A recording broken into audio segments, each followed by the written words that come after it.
നമസ്കാരം. എല്ലാ പ്രിയപ്പെട്ട കൂട്ടുകാർക്കും ഫാസിസ് അക്കാഡമിയുടെ മറ്റൊരു വീഡിയോയിലേക്ക് ഹാർദമായ സ്വാഗതം. നമ്മൾ ഇന്നിവിടെ നോക്കുന്നത് ഇന്ത്യ ചരിത്രത്തിലെ പ്രധാനപ്പെട്ട ഒരു ഭാഗമാണ്. Literature and arts during the freedom struggle and news paper എന്ന് പറയുന്നൊരു മേഖലയുണ്ട്. ഡിഗ്രി ലെവൽ പരീക്ഷകളുടെ സിലബസിലുള്ള സുപ്രധാനമായൊരു ഭാഗമാണിത്. ആ ഭാഗത്തെക്കുറിച്ചാണ് നമ്മളിന്ന് പഠിക്കുവാൻ പോകുന്നത്. നമുക്ക് വിഷയത്തിലേക്ക് കിടക്കാം. സാഹിത്യമെന്ന് പറയുമ്പോൾ നമ്മളെല്ലാം കേട്ടിട്ടുണ്ട് അല്ലേ? പ്രത്യേകിച്ച് ബംഗാളി സാഹിത്യം എന്ന് പറയുന്നൊരു മേഖലയെക്കുറിച്ചാണ് നമ്മളെല്ലാം കേട്ടിരിക്കുന്നത്. കാരണം സാഹിത്യവും നവോത്ഥാനവുമെല്ലാം ആദ്യമേ തന്നെ വളർന്നു വന്ന ഒരു മേഖല എന്ന് പറയുന്നത് ബംഗാളാണ്. ബംഗാളി സാഹിത്യമാണ് പൊതുവെ ലോകത്തിൽ എല്ലായിടത്തും തന്നെ പ്രചരിച്ചിരുന്നത്. കാരണം നവോത്ഥാന നായകന്മാരിൽ ശ്രേഷ്ഠനായിരുന്ന രാജാറാം മോഹൻ റോയ് അദ്ദേഹം തന്നെ ഒരു പ്രമുഖ സാഹിത്യകാരനും അതേപോലെ പത്രപ്രവർത്തകനുമൊക്കെ ആയിരുന്നു. എങ്കിലും നമ്മൾ ആധുനിക ബംഗാളി സാഹിത്യത്തിൻ്റെ പിതാവായിട്ട് കണക്കാക്കുന്നത് ബങ്കിം ചന്ദ്ര ചാറ്റർജിയെ ആണ്. അദ്ദേഹമാണ് നമ്മൾ കേട്ടിട്ടുള്ള, നമുക്ക് ഏറ്റവും കൂടുതൽ ഇഷ്ടപ്പെട്ടിട്ടുള്ള, ഏറ്റവും പ്രധാനപ്പെട്ട നമ്മളുടെ ദേശീയ ഗീതം നമുക്ക് അറിയാം അല്ലേ? ദേശീയ ഗീതം ഏതായിരുന്നു? വന്ദേ മാതരം എന്ന് പറയുന്ന ദേശീയ ഗീതം എഴുതിയ ബങ്കിം ചന്ദ്ര ചാറ്റർജി അദ്ദേഹത്തിൻ്റെ ആനന്ദമഠം എന്നുള്ള നോവലിൽ സന്യാസി ലഹളയുടെ പശ്ചാത്തലത്തിൽ എഴുതിയ ഒരു കൃതിയാണ് ഈ പറയുന്ന ആനന്ദമഠം എന്നുള്ള നോവൽ. അതിൽ തന്നെ ഉള്ള ഒരു കീർത്തനമാണ്. ഭവാനന്ദൻ എന്ന് പറയുന്ന ഒരു യുവ സന്യാസി ബ്രിട്ടീഷുകാർക്കെതിരെ പോരാടുവാനായിട്ട് തൻ്റെ ഒപ്പമുള്ള മറ്റു സന്യാസിമാരെ പ്രോത്സാഹിപ്പിക്കുന്നൊരു കാവ്യ മുദ്രാവാക്യമായിട്ട് തന്നെയാണ് അതിനെ കണക്കാക്കുന്നത്. അപ്പോൾ ആധുനിക ബംഗാളി സാഹിത്യത്തിൻ്റെ പിതാവായ ബങ്കിം ചന്ദ്ര ചാറ്റർജിയാണെന്ന് നമുക്കറിയാം അല്ലേ? ബങ്കിം ചന്ദ്ര ചാറ്റർജിയാണ് ആധുനിക ബംഗാളി സാഹിത്യത്തിൻ്റെ പിതാവ്. പാശ്ചാത്യ രൂപത്തിലുണ്ടായിരുന്ന നോവലിനെ, അതായത് നോവൽ എന്ന് പറയുന്നത് ഒരു പാശ്ചാത്യ സങ്കല്പമായിരുന്നു, അതിൽ ഇന്ത്യക്കാരുടെ ജീവിത യാഥാർത്ഥ്യങ്ങളെല്ലാം ചിത്രീകരിക്കുവാനുള്ളൊരു മാധ്യമമാക്കി മാറ്റി എന്നുള്ളതാണ് ബങ്കിം ചന്ദ്ര ചാറ്റർജിയുടെ പ്രത്യേകത. കാരണം നമ്മുടെ ഇന്ത്യക്കാരെ നോവൽ എന്ന് പറയുന്ന ഒരു പ്രത്യയ ശാസ്ത്രത്തിലേക്ക് ആകർഷ്ടനാക്കിയ പ്രധാനപ്പെട്ട വ്യക്തിയാണ് ബങ്കിം ചന്ദ്ര ചാറ്റർജി. അദ്ദേഹം ആദ്യത്തെ നോവലായിട്ടുള്ള ദുർഗേശ നന്ദിനി 1865 രചിച്ചത്. 1865 രചിക്കപ്പെട്ട ദുർഗേശ നന്ദിനി അതായിരുന്നു ബംഗാളി സാഹിത്യത്തിലെ ആദ്യത്തെ നോവൽ എന്ന പേരിൽ അറിയപ്പെടുന്നത്. നോവൽ രചിച്ചത് മറ്റാരുമായിരുന്നില്ല, ബങ്കിം ചന്ദ്ര ചാറ്റർജി ആയിരുന്നു. ഇദ്ദേഹത്തിൻ്റെ ആദ്യത്തെ സാഹിത്യകൃതിയുമായിരുന്നു ദുർഗേശ നന്ദിനി എന്ന് പറയുന്നത്. ബ്രിട്ടീഷുകാർക്ക് എതിരെ നടന്ന സന്യാസി കലാപം ഒരല്പം മുമ്പ് തന്നെ നമ്മൾ പറഞ്ഞിരുന്നു അല്ലേ? സന്യാസി കലാപം. ആ സന്യാസി കലാപത്തെ പശ്ചാത്തലമാക്കി ബങ്കിം ചന്ദ്ര ചാറ്റർജി രചിച്ച നോവലാണ് ആനന്ദമഠം എന്ന് പറയുന്നത്. ആനന്ദമഠത്തിൽ നിന്നുമാണ് നമ്മുടെ ദേശീയ ഗീതമായിട്ടുള്ള വന്ദേ മാതരത്തെ എടുത്തിട്ടുള്ളത് നമുക്കറിയാം. ഇത് പ്രസിദ്ധീകരിച്ച വർഷമായി കണക്കാക്കുന്നത് 1882. ഇത് പ്രസിദ്ധീകരിച്ചൊരു മാഗസൈൻ അല്ലെങ്കിൽ മാസികയുണ്ട്, അതിൻ്റെ പേര് ബംഗദർശനം എന്ന് പറയുന്നൊരു മാഗസിനിലാണ് ഈ പറയുന്ന അഖണ്ഡശ പ്രസിദ്ധീകരണമായിട്ട് നമ്മുടെ വന്ദേ മാതരം അല്ലെങ്കിൽ ആനന്ദമഠം എന്നുള്ള നോവൽ പ്രസിദ്ധീകരിച്ചത്. ഈ ബംഗദർശനം എന്നുള്ള ബംഗാളി പത്രം ആരംഭിച്ച വർഷം 1872. ഇത് ബംഗാളി പത്രമാണ്. ഇതിൻ്റെ സ്ഥാപകൻ ബങ്കിം ചന്ദ്ര ചാറ്റർജിയും ആയിരുന്നു.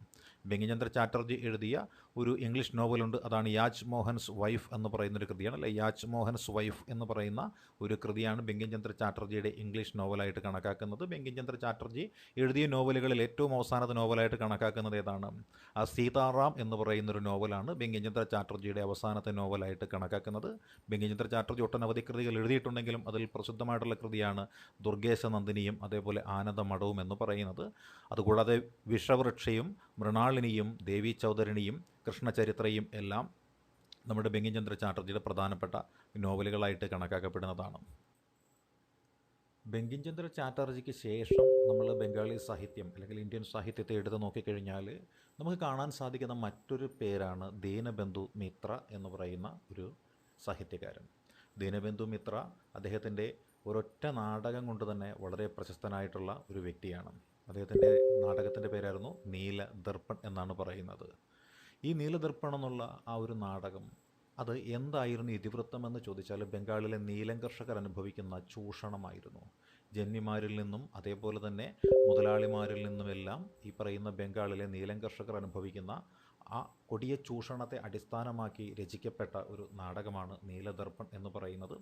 ഈ നീലദർപ്പൺ എന്ന നാടകത്തെ ഇംഗ്ലീഷിലേക്ക് ട്രാൻസ്ലേറ്റ് ചെയ്ത മറ്റൊരു വ്യക്തിയുണ്ട്. അദ്ദേഹത്തിൻ്റെ പേരാണ് മൈക്കിൾ മധുസൂദനൻ ദത്ത് എന്ന് പറയില്ല, മൈക്കിൾ മധുസൂദനൻ ദത്ത എന്ന് പറയുന്ന ഒരു വ്യക്തിയാണ്. ഈ നീലം കർഷകർ അനുഭവിക്കുന്ന കൊടിയ ചൂഷണത്തെ പ്രമേയമാക്കി ദീനബന്ധു മിത്ര എഴുതിയ നീലദർപ്പൺ എന്ന നാടകത്തെ എന്തു ചെയ്തത്? അതിനെ ഇംഗ്ലീഷിലേക്ക് വിവർത്തനം ചെയ്തത്.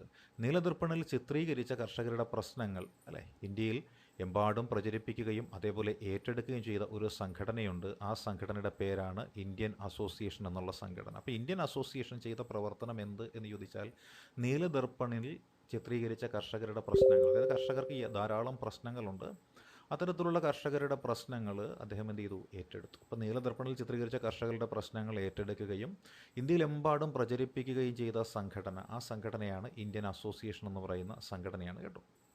അതേപോലെ നമ്മൾ നോക്കിക്കഴിഞ്ഞാൽ ഇന്ത്യൻ അസോസിയേഷൻ എന്നുള്ള സംഘടന, ആ സംഘടന എന്ന് രൂപീകരിക്കപ്പെട്ടു വെച്ചാൽ ഇന്ത്യൻ അസോസിയേഷൻ സംഘടന രൂപീകരിക്കപ്പെട്ടത് എന്നാണ് 1876 എന്ന വർഷമാണ് ഇന്ത്യൻ അസോസിയേഷൻ എന്ന സംഘടന രൂപീകരിക്കപ്പെട്ടത്. എന്നാൽ ഇന്ത്യൻ അസോസിയേഷൻ്റെ ബാനറിൽ തന്നെ രൂപീകരിക്കപ്പെട്ട മറ്റൊരു സംഘടനയാണ് ഇന്ത്യൻ നാഷണൽ കോൺഫറൻസ് എന്ന് പറയുന്ന ഒരു സംഘടന. കോൺഗ്രസ് അല്ല, ഇന്ത്യൻ നാഷണൽ കോൺഫറൻസ് എന്ന് പറഞ്ഞൊരു സംഘടനയുണ്ട്. സുരേന്ദ്രനാഥ് ബാനർജിയും അതേപോലെ തന്നെ അദ്ദേഹത്തിൻ്റെ സുഹൃത്തായിട്ടുള്ള ആനന്ദമോഹൻ ബോസും കൂടി ചേർന്ന് രൂപീകരിച്ച സംഘടനയാണ് ഇന്ത്യൻ നാഷണൽ കോൺഫറൻസ് എന്ന് പറഞ്ഞ സംഘടന. ആ ഇന്ത്യൻ നാഷണൽ കോൺഫറൻസ് 1883 യോഗം ചേരുന്നത് കേട്ടോ. ഇന്ത്യൻ അസോസിയേഷനല്ല, ഇന്ത്യൻ നാഷണൽ കോൺഫറൻസ് എന്ന സംഘടനയാണ് 1883 സുരേന്ദ്രനാഥ് ബാനർജിയുടെ നേതൃത്വത്തിൽ രൂപീകരിക്കുകയും കൽക്കട്ടയിൽ യോഗം ചേരുകയും ചെയ്തത്. ആ സംഘടനയാണ് ഇന്ത്യൻ അസോസിയേഷൻ ഏറ്റെടുത്തിരുന്ന നീലം കർഷകരുടെ പ്രശ്നങ്ങളെ പിന്നീട് ഏറ്റെടുത്തത്. ഇതിൻ്റെ രണ്ടാമത്തെ ദേശീയ സമ്മേളനം ചേർന്നത് 1885 കൽക്കട്ടയിലായിരുന്നു. പക്ഷേ 1885 ഇന്ത്യൻ നാഷണൽ കോൺഗ്രസ് എന്ന സംഘടന സ്ഥാപിതമായതോടുകൂടി നമ്മുടെ ഇന്ത്യൻ നാഷണൽ കോൺഫറൻസിൻ്റെ സംഘടന എന്നതിൻ്റെ പ്രസക്തി നഷ്ടപ്പെടുകയും ഇന്ത്യൻ നാഷണൽ കോൺഗ്രസ് എന്നുള്ള സംഘടന പിരിച്ചുവിടപ്പെടുകയുമാണ് ഉണ്ടായിട്ടുള്ളത് കേട്ടോ. കൽക്കത്തയിൽ തന്നെ ഒരു ചിത്രകലാ സ്ഥാപനമുണ്ട്. അതിൻ്റെ പേരാണ് oriental arts, Indian society of oriental arts എന്ന് പറയുന്ന ഒരു സ്ഥാപനം കൽക്കട്ടയിലാണുള്ളത്. ഇവിടെ ഈ ഓറിയൻ്റൽ ആർട്സ് അഥവാ Indian society of oriental arts സ്ഥാപിച്ച വ്യക്തിയുടെ പേരാണ് അബനീന്ദ്രനാഥ ടാഗോർ എന്ന് പറയും. ഇന്ത്യയിലെ തന്നെ പ്രസിദ്ധനായ ഒരു ചിത്രകാരനാണ് ഇദ്ദേഹം, അല്ലെ, ബംഗാളി ചിത്രകാരനായിട്ടുള്ള ഈ അബനീന്ദ്രനാഥ ടാഗോർ സ്വാതന്ത്ര്യ സമര കാലത്ത് വരച്ചൊരു ജലഛായ ചിത്രമുണ്ട്. ഇതാണ് ഭാരത് മാത എന്ന് പറയുന്നൊരു ചിത്രം. വളരെ പ്രസിദ്ധി നേടിയ ഒരു ചിത്രമാണ് ഭാരത മാതയുടെ ചിത്രം എന്ന് പറയുന്നത്. നമ്മൾ ഇന്ന് കാണുന്ന ഭാരതമാതയുടെ ചിത്രം അതൊരു ജലഛായമാണ്. ആ ജലഛായ ചിത്രം വരച്ച വ്യക്തിയാണ് അബനീന്ദ്രനാഥ ടാഗോർ എന്ന് പറയുന്നത്. ഭാരതമാത എന്നുള്ള സങ്കല്പം നമുക്ക് ആദ്യമായിട്ടൊരു പൊതുവേദിയിൽ വരുന്നത് ഈ പറയുന്ന ശിശിരകുമാർ ഘോഷിൻ്റെയും സത്യേന്ദ്രനാഥ ടാഗോർ തുടങ്ങിയവരുടെയൊക്കെ നേതൃത്വത്തിൽ അവതരിപ്പിക്കപ്പെട്ടുള്ള സാമൂഹ്യ പരിഷ്കരണത്തിനായിട്ടുള്ള നാടകങ്ങളിലൂടെയാണ്. അപ്പോൾ സാമൂഹ്യ പരിഷ്കരണത്തിനായിട്ടുള്ള നാടകങ്ങൾ രചിച്ച് അത് പൊതുവേദിയിൽ അവതരിപ്പിച്ച് ഇന്ത്യക്കാരുടെ ഇടയിലൊരു ദേശീയ ബോധം വളർത്തുവാനായിട്ട് പരിശ്രമിച്ച വ്യക്തികളിൽ പ്രധാനിയാണ് ശിശിരകുമാർ ഘോഷും സത്യേന്ദ്രനാഥ ടാഗോറും. ഇവരുടെയൊക്കെ നാടകങ്ങളിലൂടെയാണ് ഭാരതമാത എന്ന് പറയുന്നൊരു പ്രമേയം അല്ലെങ്കിൽ ഒരു കോൺസെപ്റ്റ് ആദ്യമായിട്ട് പൊതുരംഗത്ത് പ്രത്യക്ഷപ്പെടുന്നത്. അങ്ങനെ പ്രത്യക്ഷപ്പെട്ട ഭാരതമാത എന്ന ആ ഒരു ആശയത്തെ ഒരു ചിത്രരൂപത്തിലേക്ക് മാറ്റി ഭാരതമാതയുടെ ഒരു ചിത്രം നമുക്ക് സമ്മാനിച്ച വ്യക്തിയാണ് അബനീന്ദ്രനാഥ ടാഗോർ. ഇതേപോലെ തന്നെ മറ്റൊരു പ്രസിദ്ധനായൊരു ചിത്രകാരനുണ്ടായിരുന്നു, അതിന് നന്ദലാൽ ബോസ്, അല്ലേ. നന്ദലാൽ ബോസിൻ്റെ ഏറ്റവും പ്രധാനപ്പെട്ട ഒരു ചിത്രമാണ് സതി എന്ന് പറയുന്നൊരു ചിത്രമുണ്ട്. സതി നമ്മുടെ നാട്ടിലെ ഏറ്റവും ദുഷിച്ച ഒരു അനാചാരമായിരുന്ന സതി എന്ന് പറയുന്നത്. അപ്പോൾ അത്തരത്തിലുള്ള ആ ഒരു സതി എന്ന് പറയുന്ന ആ ഒരു ചിത്രം വരച്ചത് നന്ദലാൽ ബോസായിരുന്നു. അതേപോലെ കോൺഗ്രസിൻ്റെ പോസ്റ്റർ, അതായത് കോൺഗ്രസിൻ്റെ പോസ്റ്റർ നമുക്കറിയാം, അതായത് ഇന്ത്യൻ നാഷണൽ കോൺഗ്രസ് എന്നുള്ള സംഘടനയാണ് ആദ്യകാലങ്ങളിൽ ഇന്ത്യയുടെ സ്വാതന്ത്ര്യത്തിന് വേണ്ടി പ്രവർത്തിച്ചിരുന്ന ഏറ്റവും വലിയ സംഘടനയെ നമുക്കറിയാം. ഇന്ത്യയിലെ ബഹുഭൂരിപക്ഷം വരുന്ന ജനങ്ങളും ഇന്ത്യൻ നാഷണൽ കോൺഗ്രസ് എന്നുള്ള സംഘടനയുടെ പ്രവർത്തനത്തിൽ ആകൃഷ്ടരായിരുന്ന വ്യക്തികളായിരുന്നു. മഹാത്മാഗാന്ധിജിയെ പോലെയുള്ള നേതൃത്വങ്ങളായിരുന്നു ഇന്ത്യൻ നാഷണൽ കോൺഗ്രസിനുണ്ടായിരുന്നത്. അപ്പം അങ്ങനെയുള്ള ഇന്ത്യയെ മുഴുവനും പ്രതിനിധീകരിക്കുന്ന ഒരു സംഘടനയായിരുന്ന ഇന്ത്യൻ നാഷണൽ കോൺഗ്രസിൻ്റെ പോസ്റ്റർ ചിത്രമായിട്ട് തിരഞ്ഞെടുത്തത് ഇതേ നന്ദലാൽ ബോസ് തന്നെ വരച്ചിരുന്നൊരു ചിത്രമാണ്. ആ ചിത്രത്തിൻ്റെ പേരാണ് വില്ലേജ് ഡ്രമ്മർ അഥവാ ഗ്രാമീണ ചെണ്ടക്കാരൻ എന്ന് പറയുന്നൊരു ചിത്രമുണ്ട്. അത് വരച്ചത് നന്ദലാൽ ബോസായിരുന്നു. ഇന്ത്യൻ നാഷണൽ കോൺഗ്രസിൻ്റെ ഹരിപുരയിൽ വെച്ച് നടന്നൊരു സമ്മേളനമുണ്ട്. ഹരിപുര നമുക്കറിയാം, അല്ലെ. ഹരിപുര 1938 ഹരിപുരയിൽ വെച്ച് നടന്ന ഇന്ത്യൻ നാഷണൽ കോൺഗ്രസിൻ്റെ സമ്മേളനത്തിൽ ഇന്ത്യൻ നാഷണൽ കോൺഗ്രസ് പ്രസിഡൻ്റായി തിരഞ്ഞെടുത്ത വ്യക്തി മറ്റാരുമായിരുന്നില്ല, സുഭാഷ് ചന്ദ്ര ബോസാണ്. അപ്പോൾ സുഭാഷ് ചന്ദ്ര ബോസ് പ്രസിഡൻ്റായി തിരഞ്ഞെടുക്കപ്പെട്ട 1938 ഗുജറാത്തിലെ ഹരിപുരയിൽ വെച്ച് നടന്ന സമ്മേളനത്തിൽ പ്രദർശിപ്പിച്ച ചിത്രം എന്ന് പറയുന്നത് ഗ്രാമീണ ചെണ്ടക്കാരൻ എന്ന് പറയുന്ന ഒരു ചിത്രമാണ്. ഗ്രാമീണ ചെണ്ടക്കാരൻ അമൃത ഷേർഗിൽ വരച്ച ഒരു ചിത്രമാണ്, പ്രശസ്തമായൊരു ചിത്രമാണ്. ഗ്രാമീണ ജീവിതം എന്ന് പറയുന്ന ഒരു ചിത്രമാണ്. ഗ്രാമീണ ജീവിതം, ഗ്രാമീണ ചെണ്ടക്കാരൻ നന്ദലാൽ ബോസിൻ്റെ ചിത്രവും ഗ്രാമീണ ജീവിതം അമൃത ഷേർഗിലിൻ്റെ ചിത്രവുമാണ്. അമൃത ഷെർഗിൽ വരച്ച ചിത്രമാണ് ഗ്രാമീണ ജീവിതം എന്ന് പറയുന്നത്. അതേപോലെ Joseph Noel pattern 1859 Joseph Noel pattern എന്ന വ്യക്തി വരച്ച ചിത്രമാണ് ഇൻ മെമ്മോറിയം എന്ന ചിത്രം. 1857 വിപ്ലവവുമായി ബന്ധപ്പെട്ടാണ് ഇൻ മെമ്മോറിയം എന്ന ചിത്രം ജോസഫ് നോയൽ പാറ്റേൺ വരച്ചിരിക്കുന്നത്. ജോസഫ് നോയൽ പാറ്റേണിൻ്റെ ചിത്രമാണ് ഇൻ മെമ്മോറിയം എന്ന ചിത്രം. ഇതേപോലെ തന്നെ മറ്റൊരു പ്രധാനപ്പെട്ട ഒരു പുസ്തകം വന്നിട്ടുണ്ട്. ആ പുസ്തകം എന്ന് പറയുന്നത് ചോർച്ചാ സിദ്ധാന്തത്തെക്കുറിച്ച് പ്രതിപാദിക്കുന്ന പുസ്തകമാണ്. ആ പുസ്തകത്തിൻ്റെ പേരായിരുന്നു the poverty and un-British rule in India എന്ന പുസ്തകം. The poverty and un-British rule in India എന്ന പുസ്തകം രചിച്ചിരിക്കുന്നത് ദാദാഭായ് നവറോജിയാണ്. ദാദാഭായിയുടെ നവറോജിയുടെ പുസ്തകമാണ് the poverty and un-British rule in India എന്ന് പറയുന്ന പുസ്തകം. പോവർട്ടി ആൻഡ് അൺബ്രിട്ടീഷ് റൂൾ എന്നുള്ള പുസ്തകം രചിച്ചിരിക്കുന്നത് ദാദാഭായ് നവറോജിയാണ്. നമ്മുടെ രാജ്യത്തിൻ്റെ അഭിമാനവും അന്തസ്സുമെല്ലാം വാനോളം ഉയർത്തുന്ന ഒരു ഗീതമുണ്ട്. അത് നമ്മുടെ ജനഗണമന എന്ന് പറയുന്ന ദേശീയ ഗാനമാണ്. അപ്പോൾ ദേശീയ ഗാനമായ ജനഗണമന വളരെ ഇമ്പത്തോടുകൂടി നമുക്ക് കേൾക്കുവാനും ആസ്വദിക്കുവാനും പറ്റുന്ന ആ ഒരു രാഗമുണ്ട്. വളരെ ഭംഗിയായിട്ടുള്ള രാഗമാണത്. ശങ്കരാഭരണം എന്ന് പറയുന്നൊരു രാഗത്തിലാണത് ചിട്ടപ്പെടുത്തിയിരിക്കുന്നതെങ്കിൽ ഇതേപോലെ തന്നെ നമ്മൾ ആസ്വദിക്കുകയും അതേപോലെ തന്നെ ബഹുമാനിക്കുകയും ചെയ്യുന്ന മറ്റൊരു കീർത്തനമുണ്ട്. അത് വന്ദേ മാതരം എന്ന് പറയുന്ന ഒരു കീർത്തനമാണ്. ഇത് ചിട്ടപ്പെടുത്തിയിരിക്കുന്ന രാഗം എന്ന് പറയുന്നത് ദേശ് എന്ന് പറയുന്ന രാഗമാണ്. അപ്പോൾ ദേശ് രാഗത്തിലാണ് വന്ദേമാതരം ചിട്ടപ്പെടുത്തിയിരിക്കുന്നത്. ഇതെഴുതിയ വ്യക്തിയെ നമുക്കറിയാം, അത് മറ്റാരുമായിരുന്നില്ല. നമ്മൾ ആദ്യം പറഞ്ഞ ബങ്കിം ചന്ദ്ര ചാറ്റർജി ആണെങ്കിൽ ജനഗണമന എന്നുള്ള നമ്മുടെ ദേശീയ ഗാനം ചിട്ടപ്പെടുത്തിയിരിക്കുന്നത് മറ്റാരുമല്ല, അത് രവീന്ദ്രനാഥ ടാഗോറാണ്. ഈ കീർത്തനങ്ങൾ ആലപിക്കപ്പെട്ടൊരു കാലഘട്ടമൊക്കെ നമുക്കറിയാം അല്ലേ. രവീന്ദ്രനാഥ ടാഗോറിൻ്റെ ജനഗണമന ആലപിക്കപ്പെടുന്നതിന് മുൻപ് തന്നെയാണ് ബങ്കിംചന്ദ്ര ചാറ്റർജിയുടെ വന്ദേമാതരം ആലപിക്കപ്പെട്ടത്. 1896 കൽക്കട്ടയിൽ വെച്ചാണ് ഇന്ത്യൻ നാഷണൽ കോൺഗ്രസിൻ്റെ സമ്മേളന വേദിയിലാണ് വന്ദേമാതരം ആലപിക്കപ്പെട്ടത്. അത് ആലപിച്ചത് രവീന്ദ്രനാഥ ടാഗോർ ആയിരുന്നു. അന്ന് ഇന്ത്യൻ നാഷണൽ കോൺഗ്രസിൻ്റെ സമ്മേളന വേദിയിൽ അധ്യക്ഷ പദവിയിലിരുന്ന വ്യക്തിയുടെ പേരായിരുന്നു റഹ്മത്തുള്ള എം സാഹ്നി. ഈ പറയുന്ന വന്ദേമാതരം ഇംഗ്ലീഷിലേക്ക് വിവർത്തനം ചെയ്തത് മറ്റാരുമായില്ല, അത് അരവിന്ദ ഘോഷായിരുന്നു. 1911 രവീന്ദ്രനാഥ ടാഗോർ എഴുതിയ ജനഗണമന ഒരു പൊതുവേദിയിൽ, അതും കൽക്കട്ടയിൽ വെച്ചിട്ടാണ് ആലപിക്കപ്പെട്ടത്. ആലപിച്ചത് രവീന്ദ്രനാഥ ടാഗോറിൻ്റെ തന്നെ ഒരു ബന്ധുവായ സരളാദേവി ചൗധരിണിയാണ്. അന്ന് ഇന്ത്യൻ നാഷണൽ കോൺഗ്രസിൻ്റെ പ്രസിഡന്റ് പദവി അലങ്കരിച്ചിരുന്ന വ്യക്തി എന്ന് പറയുന്നത് BN ധർ എന്ന് പറയുന്ന ഒരു വ്യക്തിയായിരുന്നു. അതാണ് ജനഗണമനയും വന്ദേമാതരവും തമ്മിലുള്ള വ്യത്യാസം എന്ന് പറയുന്നത്. ഇത് രണ്ടും ദേശഭക്തി ഗാനമായിട്ട് തന്നെ കണക്കാക്കപ്പെട്ടിരുന്നുവെങ്കിലും 1950 ജനുവരി 26 ഇന്ത്യൻ ഭരണഘടന നിലവിൽ വരുന്നതിന് തൊട്ട് മുൻപായി ജനുവരി മാസം 24 ജനഗണമനയെ ദേശീയ ഗാനമായിട്ടും വന്ദേമാതരത്തെ ദേശീയ ഗീതമായിട്ടും അംഗീകരിച്ചത്. ഇതേപോലെ തന്നെ നമ്മളുടെ സ്വാമി വിവേകാനന്ദൻ, ഇന്ത്യൻ യുവത്വത്തിൻ്റെ പ്രതീകമായിട്ട് ദേശീയ യുവജന ദിനമായിട്ട് നമ്മൾ ആചരിക്കുന്ന ജനുവരി മാസം 12 ഉണ്ട്. ആ ജനുവരി മാസം 12 എന്ന് പറയുന്നത് സ്വാമി വിവേകാനന്ദൻ്റെ ജന്മദിനമാണ്. ആ ജനുവരി 12 ജനിച്ച യുവജന ദിനത്തിൽ ജനിച്ചതല്ല, വിവേകാനന്ദൻ ജനിച്ചത് കൊണ്ട് യുവജന ദിനമായിട്ട് ആചരിക്കുന്നു എന്നുള്ളതാണ് പ്രസക്തി. അപ്പോൾ വിവേകാനന്ദൻ എഴുതിയ പ്രസിദ്ധമായ കൃതികളാണ് കർമ്മയോഗ എന്ന് പറയുന്നൊരു കൃതിയുണ്ട്, ഭക്തിയോഗം എന്ന് പറയുന്നൊരു കൃതിയുണ്ട്, രാജയോഗം എന്ന് പറയുന്ന കൃതി. അപ്പോൾ രാജയോഗവും ഭക്തിയോഗവും കർമ്മയോഗവും എന്ന് പറയുന്ന കൃതികൾ, അതായത് ആത്മീയതയിലേക്ക് പോകുന്ന, അതേപോലെ തന്നെ ഭരണനിർവഹണ രംഗത്തിലേക്ക് പോകുന്ന അങ്ങനെയൊക്കെയുള്ള കൃതികളാണ് ഈ പറയുന്ന വിവേകാനന്ദൻ്റെ കൃതികൾ എന്ന് പറയുന്നത്. ഇതേപോലെ തന്നെ മറ്റൊരു പ്രധാനപ്പെട്ട ആചാര്യനുണ്ട്, സുബ്രഹ്മണ്യ ഭാരതിയാണ്. ആ സുബ്രഹ്മണ്യ ഭാരതിയുടെ കൃതിയാണ് ജന്മഭൂമി എന്ന് പറയുന്ന കൃതിയാണ്. ജന്മഭൂമി എന്നുള്ള കൃതി എഴുതിയത് സുബ്രഹ്മണ്യ ഭാരതിയാണ്. ഈ കൃതി അദ്ദേഹത്തിൻ്റെ കൃതിയാണ്. ഓടി വിളയാട് പാപ്പ എന്ന് പറയുന്ന ഒരു ഗാനം എല്ലാവരും ആലപിക്കുന്ന വളരെ ഇമ്പമാർന്ന ഒരു ഗീതമാണ് ഓടി വിളയാട് പാപ്പ എന്നത്. ഇത് രചിച്ചതും മറ്റാരുമല്ല, ഇത് രചിച്ചത് സുബ്രഹ്മണ്യ ഭാരതിയാണ്. ദയാനന്ദ സരസ്വതിയെ നമുക്ക് എല്ലാവർക്കും തന്നെ അറിയാം. ആര്യസമാജം എന്നൊരു സംഘടന ഉണ്ടാക്കിയിട്ട് ഹൈന്ദവ മതത്തിൻ്റെ പുനരുദ്ധാനം ലക്ഷ്യം വെച്ച സ്വാമി ദയാനന്ദ സരസ്വതി എഴുതിയ കൃതികളാണ് വേദഭാഷ്യവും വേദഭാഷ്യ ഭൂമികയും. അപ്പോൾ സ്വാമി ദയാനന്ദ സരസ്വതിയുടെ പ്രധാനപ്പെട്ട കൃതികളായിരുന്നു വേദഭാഷ്യവും വേദഭാഷ്യ ഭൂമികയും. അതേപോലെ വിജയലക്ഷ്മി പണ്ഡിറ്റും എഴുതിയിട്ടുണ്ട്. ജവഹർലാൽ നെഹ്റുവിൻ്റെ സഹോദരിയും ഇന്ത്യയിൽ ആദ്യമായിട്ട് ക്യാബിനറ്റ് റാങ്കോടുകൂടി നിയമിക്കപ്പെട്ട വനിതാ മന്ത്രി, യുണൈറ്റഡ് പ്രൊവിൻസ് എന്ന് പറയുന്ന ഇപ്പോഴത്തെ ഉത്തർപ്രദേശിലെ മന്ത്രിയായിരുന്നു. അതേപോലെ ഐക്യരാഷ്ട്ര സംഘടനയുടെ ജനറൽ അസംബ്ലിയുടെ പ്രസിഡന്റ് പദവി വഹിച്ച വ്യക്തിയും കൂടിയാണ് വിജയലക്ഷ്മി പണ്ഡിറ്റ്. ആ വിജയലക്ഷ്മി പണ്ഡിറ്റ് എഴുതിയിട്ടുള്ള കൃതികളുണ്ട്. അവരുടെ കൃതികളാണ് പ്രിസൺ ഡേയ്സ് എന്ന് പറയുന്നത്, അതേപോലെ ദ എവല്യൂഷൻ ഓഫ് ഇന്ത്യ എന്ന് പറയുന്നത്, so I became a minister എന്ന് പറയുന്ന കൃതികൾ. ഇതെല്ലാം എഴുതിയിരിക്കുന്നത് വിജയലക്ഷ്മി പണ്ഡിറ്റാണ്. Prison days, the evolution of India, so I became a minister എന്നിവയെല്ലാം വിജയലക്ഷ്മി പണ്ഡിറ്റിൻ്റെ പ്രധാനപ്പെട്ട കൃതിയാണ്. അതേപോലെ തന്നെ ഉറുദു കവിയായ അല്ലാമ മുഹമ്മദ് ഇക്ബാലിനെ അറിയാത്ത ആരും തന്നെ ഉണ്ടാവില്ല. കാരണം സാരെ ജഹാം സെ അച്ച ഹിന്ദുസ്ഥാൻ ഹമാര എന്ന കീർത്തനം എഴുതിയ വ്യക്തിയാണ് ഉറുദു കവിയായ മുഹമ്മദ് ഇക്ബാൽ. പക്ഷേ ഇദ്ദേഹമാണ് ഹിന്ദുസ്ഥാൻ ഹമാര എന്ന് പറഞ്ഞ വ്യക്തി, പാകിസ്ഥാൻ എന്നുള്ള ആശയം ഇന്ത്യ മുഴുവനും പ്രചരിപ്പിച്ച വ്യക്തിയും കൂടിയാണ് ഈ പറയുന്ന മുഹമ്മദ് ഇക്ബാൽ.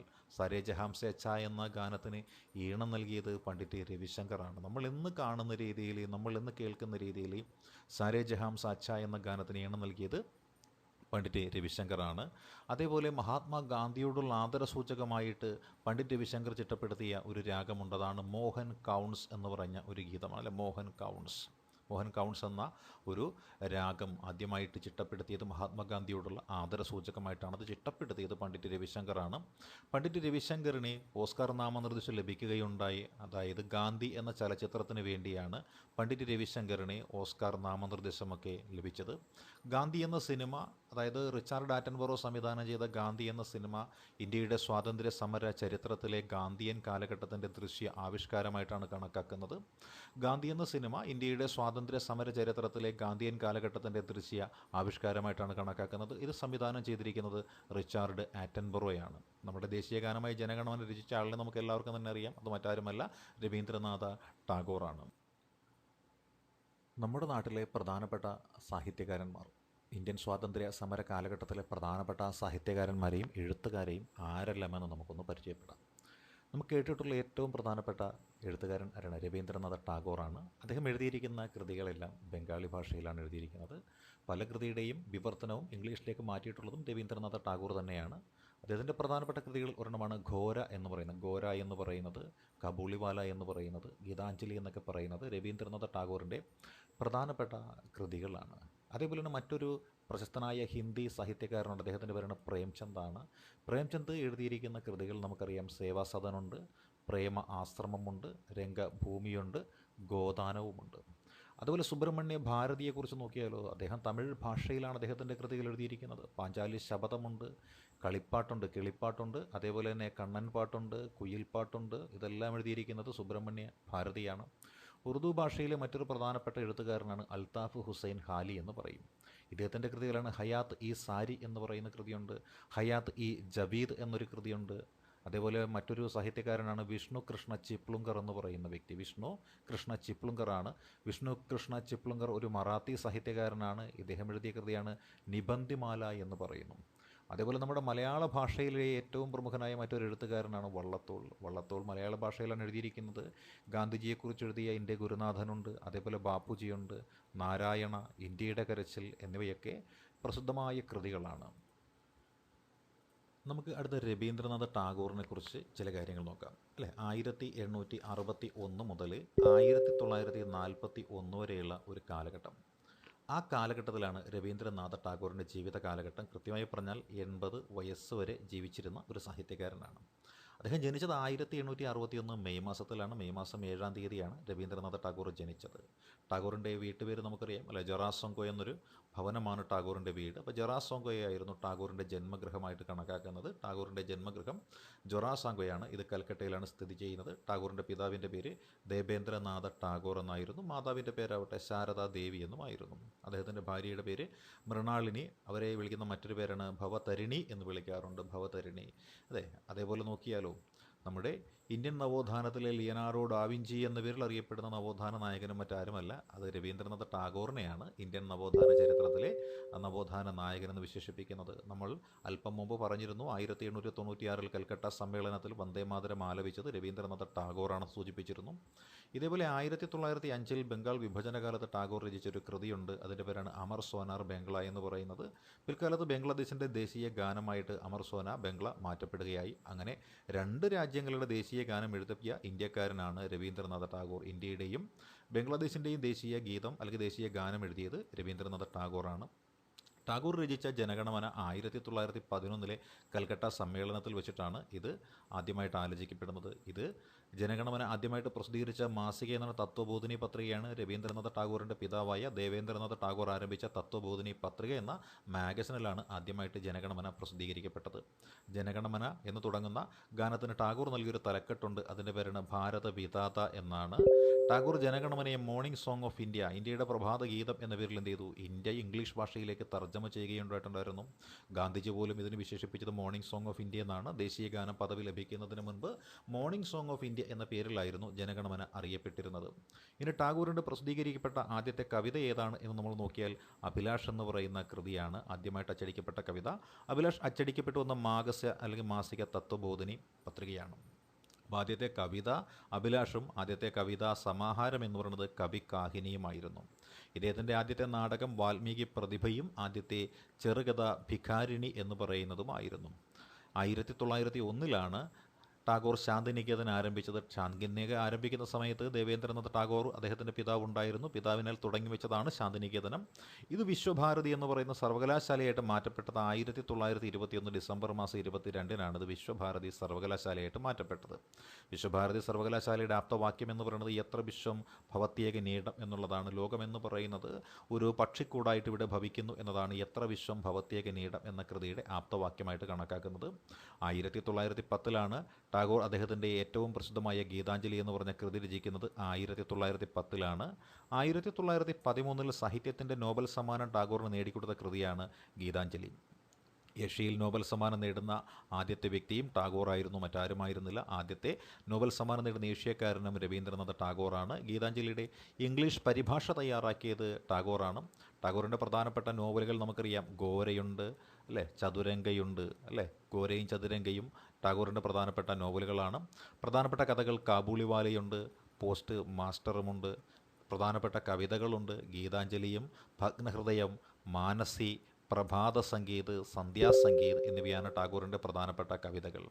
ഗീതാഞ്ജലി, ഭഗ്നഹൃദയ, മാനസി, പ്രഭാത സംഗീത്, സന്ധ്യാസംഗീത് എന്നിവയാണ് ടാഗോറിൻ്റെ പ്രധാനപ്പെട്ട കൃതികൾ. ആത്മകഥ ജീവനസ്മൃതി എന്ന് പറയുന്നതാണ്. ആത്മകഥ ജീവനസ്മൃതിയാണ്. ഗീതാഞ്ജലിയുടെ ഇംഗ്ലീഷ് പതിപ്പിന് ആമുഖമെഴുതിയ ഒരു സാഹിത്യകാരനുണ്ട്. അദ്ദേഹത്തിൻ്റെ പേരാണ് WB യീറ്റ്സ് എന്ന് പറയും അല്ല. WB യീറ്റ്സ് ആണ് ഗീതാഞ്ജലിയുടെ ഇംഗ്ലീഷ് പതിപ്പിന് ആമുഖമെഴുതിയ സാഹിത്യകാരൻ. ഗീതാഞ്ജലി മലയാള ഭാഷയിലേക്ക് പരിഭാഷപ്പെടുത്തിയത് മറ്റാരുമായിരുന്നില്ല, G. ശങ്കരക്കുറുപ്പാണ് ഗീതാഞ്ജലി മലയാള ഭാഷയിലേക്ക് പരിഭാഷപ്പെടുത്തിയിരിക്കുന്നത്. ഗീതാഞ്ജലിയിൽ പരാമർശിച്ചിരിക്കുന്ന സസ്യശാസ്ത്രജ്ഞൻ്റെ പേരാണ് ജഗദീഷ് ചന്ദ്രബോസ് അഥവാ JC ബോസ് എന്ന് പറയുന്നത്. JC ബോസാണ് ഗീതാഞ്ജലിയിൽ പരാമർശിച്ചിരിക്കുന്ന സസ്യശാസ്ത്രജ്ഞൻ. 1915 ടാഗോറിനെ ജോർജ് അഞ്ചാമൻ രാജാവിൽ നിന്നാണ് സർ എന്ന പദവി ലഭിച്ചിരിക്കുന്നത്. അപ്പോൾ ടാഗോറിന് സർ എന്ന പദവി നൽകിയത് ജോർജ് അഞ്ചാമൻ രാജാവായിരുന്നു. 1919 ജാലിയൻ വാലാബാഗ് കൂട്ടക്കൊലയിൽ പ്രതിഷേധിച്ചാണ് രവീന്ദ്രനാഥ് ടാഗോർ സർ എന്ന പദവി തിരികെ നൽകിയത്. 1940 ടാഗോറിന് ഓക്സ്ഫോർഡ് സർവകലാശാല ഓണററി ഡോക്ടറേറ്റ് നൽകി ആദരിക്കുകയുണ്ടായിട്ടുണ്ട്. ടാഗോർ രചിച്ചതും ഈണമിട്ടതുമായിട്ടുള്ള ഗാനങ്ങൾ ഉൾപ്പെടുന്ന ഒരു സംഗീത ശാഖയുണ്ട്. അതാണ് രവീന്ദ്ര സംഗീതം എന്ന പേരിൽ അറിയപ്പെടുന്നത്. ടാഗോർ രചിച്ച ഗാനങ്ങളുണ്ട്, ടാഗോർ ഈണമിട്ട ഗാനങ്ങളുണ്ട്. ഇതെല്ലാം കൂടിച്ചേർന്നാണ് ഇതിനെ രവീന്ദ്ര സംഗീതം എന്ന് വിശേഷിപ്പിക്കുന്നത് അല്ലേ. രവീന്ദ്രനാഥ ടാഗോറിന് ഒരു തൂലികാ നാമമുണ്ടായിരുന്നു. അദ്ദേഹത്തിൻ്റെ തൂലികാ നാമത്തിൻ്റെ പേരായിരുന്നു ഭാനുസിംഹൻ. ഭാനുസിംഹൻ എന്ന തൂലികാ നാമത്തിൽ അറിയപ്പെട്ട വ്യക്തിയായിരുന്നു രവീന്ദ്രനാഥ ടാഗോർ. 1926 ഇറ്റലി സന്ദർശിക്കുവാനായിട്ട് രവീന്ദ്രനാഥ ടാഗോറിന് പ്രേരണ നൽകിയത് ബെനിറ്റോ മുസോളിനി എന്ന ഇറ്റാലിയൻ ഭരണ തലവൻ്റെ ക്ഷണമായിരുന്നു. അങ്ങനെ ബെനിറ്റോ മുസോളിനിയുടെ ക്ഷണം സ്വീകരിച്ചുകൊണ്ട് 1926 ടാഗോർ ഇറ്റലി സന്ദർശിക്കുകയുണ്ടായിട്ടുണ്ട്. രവീന്ദ്രനാഥ ടാഗോർ പേര് നൽകിയ മറ്റൊരു കൊട്ടാരമുണ്ട്. കൊട്ടാരത്തിൻ്റെ പേരാണ് ത്രിപുരയിലെ ഉജയന്ത കൊട്ടാരം. അപ്പോൾ ത്രിപുരയിലെ ഉജയന്ത കൊട്ടാരത്തിന് ആ പേര് നൽകിയത് രവീന്ദ്രനാഥ ടാഗോർ ആയിരുന്നു. നോബൽ സമ്മാന ജേതാവായ അമർത്യ സെന്നിന് അമർത്യ എന്ന പേര് നൽകിയത് മറ്റാരുമല്ല, രവീന്ദ്രനാഥ ടാഗോറാണ്. അപ്പോൾ നോബൽ സമ്മാന ജേതാവായ അമർത്യ സെന്നിന് അമർത്യ എന്ന പേര് നൽകിയ വ്യക്തിയും രവീന്ദ്രനാഥ ടാഗോറാണ്. അദ്ദേഹമാണ് ആകാശവാണിക്ക് ആകാശവാണി എന്നൊരു പേര് നൽകിയതും രവീന്ദ്രനാഥ ടാഗോർ തന്നെയാണ്. കാലത്തിൻ്റെ കവിളിലെ കണ്ണീർ തുള്ളി എന്ന് താജ്മഹലിനെ വിശേഷിപ്പിച്ചത് മറ്റാരുമല്ല, അത് രവീന്ദ്രനാഥ ടാഗോർ തന്നെയാണ്. കാലത്തിൻ്റെ കവിളിലെ കണ്ണീർ തുള്ളി എന്ന് വിശേഷിപ്പിച്ചിരിക്കുന്നത് രവീന്ദ്രനാഥ ടാഗോർ, വിശേഷിപ്പിച്ചത് താജ് മഹലിനെയാണ്. ഇതേപോലെ കൊണാർക്കിലെ സൂര്യക്ഷേത്രത്തെപ്പറ്റി അദ്ദേഹം നൽകിയ പ്രസ്താവനയാണ് ഇവിടെ ശിലയുടെ ഭാഷ എന്നത് മനുഷ്യൻ്റെ ഭാഷയെ മറികടക്കുന്നുവെന്നാണ് ഈ കൊണാർക്കിലെ സൂര്യക്ഷേത്രത്തിൻ്റെ അതിമനോഹരമായ ശില്പചാതുര്യം കണ്ടുകൊണ്ട് രവീന്ദ്രനാഥ ടാഗോർ അഭിപ്രായപ്പെട്ടിരിക്കുന്നത്. ജവഹർലാൽ നെഹ്റു രവീന്ദ്രനാഥ ടാഗോറിനെ എൻ്റെ ഗുരുനാഥനെന്നും ഇന്ത്യയിലെ മഹാനായ മനുഷ്യസ്നേഹി എന്നിങ്ങനെയൊക്കെ വിശേഷിപ്പിച്ചിട്ടുണ്ട്. മഹാത്മാഗാന്ധി മഹാത്മാ എന്ന് ആദ്യമായിട്ട് അഭിസംബോധന ചെയ്തത് ടാഗോറാണ്. അപ്പോൾ മഹാത്മാഗാന്ധിയെ ടാഗോർ അഭിസംബോധന ചെയ്തതാണ് മഹാത്മാ എന്നത്. എന്നാൽ എൻ്റെ ഗുരുനാഥനെന്ന് ഇന്ത്യയുടെ മഹാനായ മനുഷ്യസ്നേഹി എന്നും ടാഗോറിനെ അഭിസംബോധന ചെയ്തത് ജവഹർലാൽ നെഹ്റുവുമാണ്. രവീന്ദ്രനാഥ ടാഗോറിൻ്റെ 150ാമത് ജന്മവാർഷികമായ 2010 ഇന്ത്യൻ റെയിൽവേ ആരംഭിച്ചൊരു പ്രദർശന തീവണ്ടിയുണ്ട്. അതാണ് സംസ്കൃതി തീവണ്ടി അല്ലെങ്കിൽ സംസ്കൃതി എക്സ്പ്രസ് എന്ന് പറയുന്നത്. അപ്പോൾ സംസ്കൃതി എക്സ്പ്രസ് ഒരു പ്രദർശന തീവണ്ടിയാണെന്നും ഇതിൻ്റെ 150ാമത് ജന്മവാർഷികം 2010 നടന്നത് എന്ന് നമുക്കറിവുള്ള കാര്യമാണ്. ടാഗോറിൻ്റെ 150ാമത് ജന്മദിനത്തിൽ റിസർവ് ബാങ്ക് ഓഫ് ഇന്ത്യ 150 രൂപ മൂല്യമുള്ള നാണയങ്ങൾ പുറത്തിറക്കിയുണ്ടായിട്ടുണ്ട്. രവീന്ദ്രനാഥ ടാഗോറിനുള്ള വിശേഷണങ്ങൾ നമുക്ക് എല്ലാവർക്കും അറിയാം. അദ്ദേഹത്തെ ഗുരുദേവ് എന്ന് വിശേഷിപ്പിച്ചിട്ടുണ്ട്. അതേപോലെ മഹാനായ കാവൽക്കാരനെന്നും വിശേഷിപ്പിച്ചിട്ടുണ്ട്. അപ്പോൾ ഗുരുദേവൻ എന്നും മഹാനായ കാവൽക്കാരനെന്നും ഇദ്ദേഹത്തെ വിശേഷിപ്പിച്ചത് മറ്റാരുമായിരുന്നില്ല, ഗാന്ധിജിയായിരുന്നു അല്ലേ. ഇദ്ദേഹം കവി ഗുരു എന്ന പേരിൽ അറിയപ്പെട്ടിട്ടുണ്ട്. വിശ്വമഹാകവി എന്നുമുള്ള പേരുകളിൽ രവീന്ദ്രനാഥ ടാഗോർ അറിയപ്പെട്ടിട്ടുണ്ട്. അപ്പോൾ കവിഗുരുവെന്നും വിശ്വമഹാകവി എന്നും അറിയപ്പെട്ടിട്ടുള്ള വ്യക്തിയാണ് രവീന്ദ്രനാഥ ടാഗോർ. സരോജിനി നായിഡു എന്ന പേര് നമുക്ക് എല്ലാവർക്കും തന്നെ അറിവുള്ളൊരു പേരാണ്. ഇന്ത്യൻ സ്വാതന്ത്ര്യ സമര ചരിത്രത്തിൽ തിളക്കമുള്ള ഒരു പേരാണ് സരോജിനി നായിഡു. സ്വാതന്ത്ര്യ സമര നായിക എന്നതിൽ ഉപരിയായിട്ട് ഒരു മികച്ച സാഹിത്യകാരി എന്ന പേരിലും സരോജിനി നായിഡു അറിയപ്പെട്ടിട്ടുണ്ട്. 1879 മുതൽ 1949 വരെയുള്ള കാലഘട്ടം, അതാണ് സരോജിനി നായിഡുവിൻ്റെ കാലഘട്ടമായിട്ട് കണക്കാക്കപ്പെടുന്നത്. ഏകദേശം ഒരു 70 വർഷക്കാലമായിട്ട് നമുക്കിത് കണക്കാക്കാം. ഇന്ത്യയുടെ വാനമ്പാടി എന്നും ഭാരത കോകിലം എന്നുമൊക്കെയുള്ള പേരുകളിലായിരുന്നു സരോജിനി നായിഡു അറിയപ്പെട്ടിരുന്നത്. സരോജിനി നായിഡുവിൻ്റെയും രാഷ്ട്രീയ ഗുരു ഗാന്ധിജിയുടേതുപോലെ തന്നെ ഗോപാലകൃഷ്ണ ഗോഖലെയാണ്. ഇന്ത്യൻ നാഷണൽ കോൺഗ്രസിൻ്റെ പ്രസിഡൻ്റായ ആദ്യത്തെ ഇന്ത്യൻ വനിതയും സരോജിനി നായിഡു തന്നെയാണ്. 1925 കാൺപൂരിലെ കോൺഗ്രസ് സമ്മേളനത്തിൻ്റെ അധ്യക്ഷ ആയിരുന്നു സരോജിനി നായിഡു. 1929 ദക്ഷിണാഫ്രിക്കയിൽ നടന്ന east African Indian national Congress ഉണ്ടല്ലോ, ഈസ്റ്റ് ആഫ്രിക്കൻ ഇന്ത്യൻ കോൺഗ്രസ്, അത് നടന്നത് ദക്ഷിണാഫ്രിക്കയിലാണ്. ആ പദവിയിലും അല്ലെങ്കിൽ ആ ഒരു സമ്മേളനത്തിലും അധ്യക്ഷ പദവി അലങ്കരിച്ചിരുന്നത് സരോജിനി നായിഡു തന്നെയാണ്. ഗാന്ധിജിയെ മിക്കി മൗസ് എന്ന് വിശേഷിപ്പിച്ച വ്യക്തി ആരെന്ന് ചോദിച്ചാൽ അതും സരോജിനി നായിഡുവാണ്. ഗവർണർ സ്ഥാനം വഹിച്ച ആദ്യത്തെ വനിതയും സരോജിനി നായിഡുവാണ്. യുണൈറ്റഡ് പ്രൊവിൻസിൻ്റെയും പശ്ചിമ ബംഗാളിൻ്റെയും ഗവർണർ സ്ഥാനം വഹിച്ചത് സരോജിനി നായിഡുവാണ്. ഇന്ത്യൻ സ്ത്രീകളുടെ പ്രതിനിധിയായിട്ട് രണ്ടാമത്തെ വട്ടമേശ സമ്മേളനത്തിൽ പങ്കെടുത്തതും സരോജിനി നായിഡുവാണ്. ജാലിയൻ വാലാബാഗ് കൂട്ടക്കൊലയിൽ പ്രതിഷേധിച്ചുകൊണ്ട് സരോജിനി നായിഡു അവർക്ക് ലഭിച്ച കൈസർ ഐ ഹിന്ദ് എന്ന ബഹുമതി തിരികെ നൽകുകയുമുണ്ടായിട്ടുണ്ട്. സരോജിനി നായിഡുവിൻ്റെ ജന്മഗൃഹത്തിൻ്റെ പേരാണ് ഗോൾഡൻ ത്രഷോൾഡ് എന്നത്. ഗോൾഡൻ ത്രഷോൾഡ് എന്നത് ആരുടെ ജന്മഗൃഹത്തിൻ്റെ പേരാണ് എന്ന് ചോദിച്ചാൽ അത് സരോജിനി നായിഡുവിൻ്റെ ജന്മഗൃഹത്തിൻ്റെ പേരാണ് ഗോൾഡൻ ത്രഷോൾഡ്. സരോജിനി നായിഡുവിൻ്റെ ആദ്യ കവിതാ സമാഹാരത്തിൻ്റെ പേരും ഗോൾഡൻ ത്രഷോൾഡ് എന്ന് തന്നെയാണ്. അപ്പോൾ ആദ്യ കവിതാ സമാഹാരത്തിന് സ്വന്തം വീടിൻ്റെ പേര് തന്നെയാണ് സരോജിനി നായിഡു നൽകിയിരുന്നത്. സരോജിനി നായിഡു ധാരാളം കവിതകളും കവിതാ സമാഹാരങ്ങളുമൊക്കെ രചിച്ചിട്ടുണ്ട്. അത്തരത്തിലുള്ള കവിതാ സമാഹാരമാണ് ദ ബ്രോക്കൺ വിങ് എന്നും ദ ബേർഡ് ഓഫ് ടൈം എന്നും പറയുന്നത്. The broken wing, the bird of time എന്നിവ സരോജിനി നായിഡു എഴുതിയ പ്രധാനപ്പെട്ട കൃതികളാണ്. സരോജിനി നായിഡുവിൻ്റെ പ്രധാനപ്പെട്ട രചനകൾ നമ്മൾ നോക്കിയാൽ പാലൻക്വീൻ ബേറേഴ്സ് എന്ന് പറഞ്ഞൊരു കൃതിയുണ്ട്. അതേപോലെ പുലരിയുടെ തൂവലുകൾ എന്ന് പറയുന്നൊരു കൃതിയുമുണ്ട്. സരോജിനി നായിഡുവിൻ്റെ പ്രധാനപ്പെട്ട രചനകളാണ് പാലൻക്വീൻ ബേറേഴ്സും പുലരിയുടെ തൂവലുകൾ എന്ന് പറയുന്ന കൃതികൾ. സരോജിനി നായിഡുവിൻ്റെ മരണശേഷം മകൾ പത്മജ നായിഡു, സരോജിനി നായിഡുവിൻ്റെ മകളുടെ പേരാണ് പത്മജ നായിഡു. പത്മജ നായിഡു പ്രസിദ്ധീകരിച്ച കവിതാ സമാഹാരമാണ് ദ ഫെദർ ഓഫ് ഡോൺ എന്ന് പറയുന്നത്. ദ ഫെദർ ഓഫ് ഡോൺ, അമ്മയുടെ കൃതി മകൾ പ്രസിദ്ധീകരിച്ചതാണ് the feather of dawn. Sarojini നായിഡുവിന് വെറും 16 വയസ്സ് മാത്രം പ്രായമുള്ളപ്പോൾ ഒരു പേർഷ്യൻ നാടകം നായിഡു രചിക്കുകയുണ്ടായിരുന്നു. അതായിരുന്നു മഹർ മുനീർ എന്ന് പറയും. മഹർ മുനീർ എന്ന പേർഷ്യൻ നാടകം രചിച്ചത് സരോജിനി നായിഡുവായിരുന്നു. മുഹമ്മദ് അലി ജിന്നയെക്കുറിച്ച് സരോജിനി നായിഡു എഴുതിയ പുസ്തകത്തിൻ്റെ പേരാണ് മുഹമ്മദ് അലി ജിന്ന, അൻ അംബാസഡർ ഓഫ് യൂണിറ്റി, ഐക്യത്തിൻ്റെ വക്താവ് മുഹമ്മദ് അലി ജിന്ന എന്ന് പറയുന്ന മുഹമ്മദ് അലി ജിന്ന അൻ അംബാസഡർ ഓഫ് യൂണിറ്റി എന്ന പുസ്തകം എഴുതിയത് സരോജിനി നായിഡുവാണ്. സരോജിനി നായിഡു ഹിന്ദു മുസ്ലിം ഐക്യത്തിൻ്റെ വക്താവ് അല്ലെങ്കിൽ ഹിന്ദു മുസ്ലിം ഐക്യത്തിൻ്റെ അംബാസഡർ എന്ന് വിശേഷിപ്പിച്ചത് മുഹമ്മദ് അലി ജിന്നയെക്കുറിച്ചാണ്.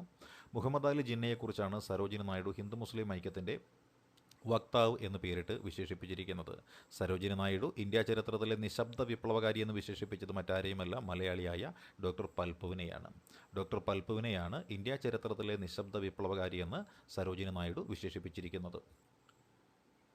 ഇന്ത്യ ചരിത്രത്തിലെ അടുത്ത സുപ്രധാനമായ റോൾ എന്നത് പത്രങ്ങളുടേതാണ്. പത്രങ്ങൾ എന്നാൽ എന്തെന്ന് ചോദിച്ചാൽ ഫോർത്ത് എസ്റ്റേറ്റ് എന്നാണ് പത്രങ്ങൾ അറിയപ്പെടുന്നത്. അപ്പോൾ പത്രങ്ങൾ അറിയപ്പെടുന്നത് ഫോർത്ത് എസ്റ്റേറ്റ് എന്ന പേരിലാണ് അറിയപ്പെടുന്നത്. പത്രങ്ങളെ ആദ്യമായിട്ട് ഫോർത്ത് എസ്റ്റേറ്റ് എന്ന് വിശേഷിപ്പിച്ച വ്യക്തി ആരെന്ന് ചോദിച്ചാൽ അതാണ് എഡ്മണ്ട് ബ്രൂക്ക് എന്ന് പറയുന്ന വ്യക്തി അല്ലെ. പത്രങ്ങളെ ആദ്യമായിട്ട് ഫോർത്ത് എസ്റ്റേറ്റ് എന്ന് വിശേഷിപ്പിച്ച വ്യക്തിയാണ് എഡ്മണ്ട് ബ്രൂക്ക്. ലോകത്ത് ഏറ്റവും കൂടുതൽ ദിനപത്രങ്ങൾ പുറത്തിറങ്ങുന്ന രാജ്യമാണ് ഇന്ത്യ എന്ന രാജ്യം. നമ്മുടെ രാജ്യമായ ഇന്ത്യയിലാണ് ലോകത്തിൽ ഏറ്റവും കൂടുതൽ ദിനപത്രങ്ങൾ പുറത്തിറങ്ങുന്നത്. ഇന്ത്യയിലാണ് ലോകത്തിൽ ഏറ്റവും കൂടുതൽ ദിനപത്രങ്ങൾ പുറത്തിറങ്ങുന്ന രാജ്യം. ഇന്ത്യയിൽ തന്നെ ഏറ്റവും കൂടുതൽ ദിനപത്രങ്ങൾ പുറത്തിറങ്ങുന്ന സംസ്ഥാനം ഏതെന്ന് ചോദിച്ചാൽ അത് ഉത്തർപ്രദേശാണ്. ഇന്ത്യയിൽ ഏറ്റവും കൂടുതൽ ദിനപത്രങ്ങൾ പുറത്തിറങ്ങുന്ന സംസ്ഥാനമാണ് ഉത്തർപ്രദേശ്. ഇന്ത്യയിൽ ഏറ്റവും കൂടുതൽ ഭാഷകളിൽ ദിനപത്രങ്ങൾ പുറത്തിറങ്ങുന്നത് എവിടെ എന്ന് ചോദിച്ചാൽ അത് ന്യൂഡൽഹിയാണ്. അല്ല, ഇന്ത്യയിൽ ഏറ്റവും കൂടുതൽ ഭാഷകളിൽ ദിനപത്രങ്ങൾ പുറത്തിറങ്ങുന്നത് ന്യൂഡൽഹിയിലാണ്. ഇന്ത്യയിൽ ഏറ്റവും കൂടുതൽ പത്രമാസികകൾ പുറത്തിറങ്ങുന്ന ഭാഷയാണെങ്കിലോ അത് ഹിന്ദി ഭാഷയാണ്. ഇന്ത്യയിൽ ഏറ്റവും കൂടുതൽ പത്രങ്ങൾ പുറത്തിറങ്ങുന്ന രണ്ടാമത്തെ ഭാഷയാണ് ഇംഗ്ലീഷ് ഭാഷ. ഇന്ത്യയിൽ ഏറ്റവും കൂടുതൽ പത്രങ്ങൾ പുറത്തിറങ്ങുന്ന രണ്ടാമത്തെ ഭാഷയാണ് ഇംഗ്ലീഷ് ഭാഷ. ഇന്ത്യൻ പത്രത്തിൻ്റെ പിതാവാണ് ജെയിംസ് അഗസ്റ്റസ് ഹിക്കി എന്ന പേരിൽ അറിയപ്പെടുന്ന വ്യക്തി. 1770 അത് 1770 ആദ്യമായിട്ട് ഇന്ത്യയിൽ ഒരു പത്രം പുറത്തിറങ്ങുന്നത്. അത് ജെയിംസ് അഗസ്റ്റസ് ഹിക്കിയുടെ പത്രമായിരുന്ന ബംഗാൾ ഗസറ്റാണ്.